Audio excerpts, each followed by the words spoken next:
عمرك اشتغلت على مشروع كبير وما كنتش فاهم الصورة كاملة؟ في الفيديو ده هعرفك على حاجة اسمها ال C4 موديل، بتستخدمها الشركات الكبيرة عشان توثق الأنظمة التقنية بتاعتها بشكل واضح وسهل لأي حد يشتغل على المشروع. عملوها مهندسين الكمبيوتر عشان تحل مشكلة عدم فهم النظام بصورة سهلة من خلال الكود بس. توصيف السيستمز بالشكل ده دي مش فكرة جديدة خالص، دي كانت موجودة من أيام القدماء المصريين والفراعنة، لأن الفكر الهندسي فيها هو واحد، هو عبارة عن أنت بتوصف سيستم معين بصورة ورقة وقلم علشان تقدر تفهم المكونات المختلفة في النظام. الموضوع ده شفناه بصورة أو بأخرى في المعمار والإنشاء، مرورا بعد كده بتوصيف السيستمز بتاعة الماكينات أيام الثورة الصناعية، ولما انتقلنا لثورة التكنولوجي أو التطوير في الكمبيوتر إلى حد ما، فبدأنا إحنا نستخدم نفس التكنيكس هي اللي كنا بنعتمد عليها منذ قديم الأزل في توصيف السيستمز بالشكل ده. السي 4 موديل بيتكون فعليا من 4 طبقات تحت بعض: كونتاكتس، كونتينر، كومبوننت، كود. علشان كده اسمه سي 4، لأن كل كلمة من دول بتبتدي أولها بحرف السي. الهدف فعليا منه إن احنا نرسم السيستم من فوق لتحت زي عدسة بتكبر واحدة واحدة. الكونتاكتس بتوضح النظام بيتفاعل مع إيه خارجيا، يعني إيه السيستمز التانية اللي هو بيبتدي يتفاعل معاها، أو اليوزرز بأنواعهم.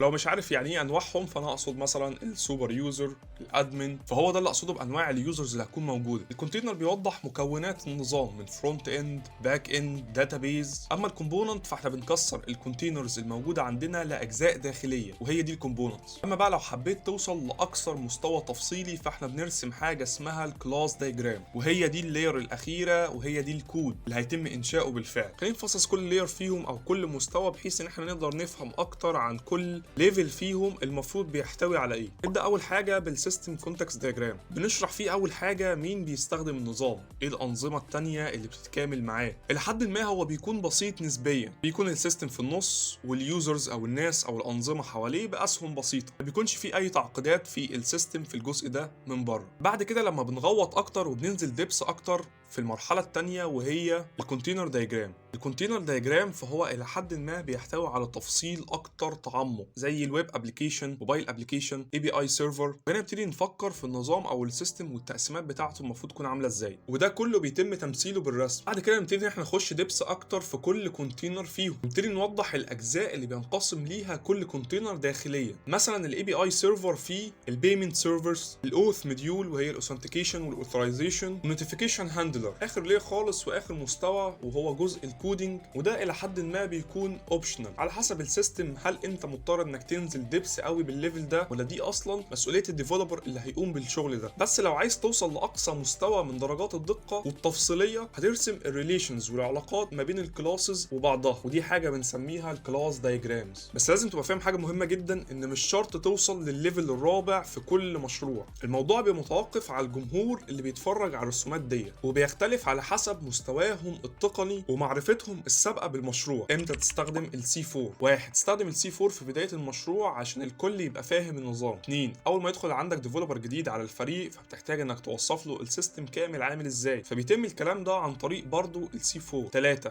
لما توثق نظام او سيستم معين موجود قبل ما يتوسع، بحيث بعد التوسع يكون عندك القدره الكامله انك تشوف كل جوانب المشروع. 4، لو بتشتغل مع اكتر من تيم او شركه تانية. 5، لو عندك فكره معينه وعايز تضيفها على السيستم الاساسي بتاع المشروع بتاعك وعايز تعرضها على التيم ليد بتاعك او المانجر او الشخص المسؤول عن المشروع. السي 4 موديل بيساعد اي حد حتى لو مش تقني يفهم النظام من غير ما يغوص في تفاصيل الكود، فهو مفيد جدا في حالات البرزنتيشن وحالات توصيف الافكار نفسها حتى للعملاء. ودلوقتي انت بقيت عارف يعني ايه سي 4 موديل وازاي تستخدمه عشان توثق مشروعك بشكل احترافي. لو بتحس دايما ان النظام معقد ومحدش فاهمه، دي فرصتك انك تبدا تستخدم السي 4 وتنقذ فريقك من الفوضى التقنيه اللي هو فيه. لو عجبك الفيديو ما تنساش تعمل لايك وسبسكرايب، واستنى الفيديو الجاي هنتكلم عن الفرق بين المايكرو سيرفيس اركتشر والمونوليثيك وامتى تستخدم كل واحد فيهم. قول لي بقى انت شايف ايه اكتر مستوى من مستويات السي 4 ممكن يساعد فريقك الحالي؟